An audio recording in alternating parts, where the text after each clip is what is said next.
তরুণ না বলে তাকে কিশোর বলাই শ্রেয়। বয়স এখনো 18ই হয়নি। 17 বছর 311 দিন বয়সী আন্তর্জাতিক ক্রিকেটে ছেলেদের মধ্যে সবথেকে কম বয়সী অধিনায়ক হয়ে রেকর্ড গড়ে ফেলেছেন তিনি ক্রোয়েশিয়ার জ্যাক ভোকোসিস। সাইপ্রাসের বিরুদ্ধে টি-20 ম্যাচে অধিনায়কত্বের অভিষেক এই তরুণের। পেছনে ফেললেন ফ্রান্সের নোমান আমজাদকে, যিনি 18 বছর 24 দিন বয়সে অধিনায়কত্ব শুরু করেছিলেন।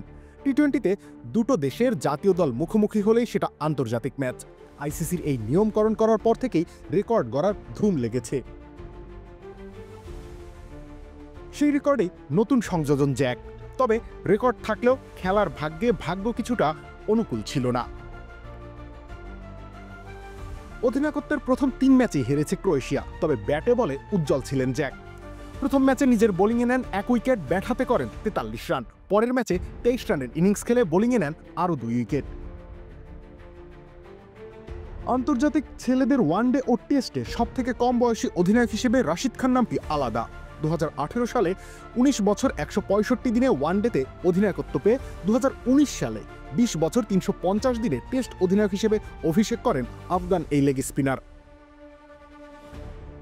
সে যাই হোক, জ্যাক ভোকোসিস রেকর্ডের চেয়েও বড় প্রশ্ন, ক্রোয়েশিয়াও যে ক্রিকেট খেলে তা জানতো কজন? সম্ভবত এই রেকর্ড না হলে জানাই যেত না। রবিউল ইসলাম রানী, খেলা 71।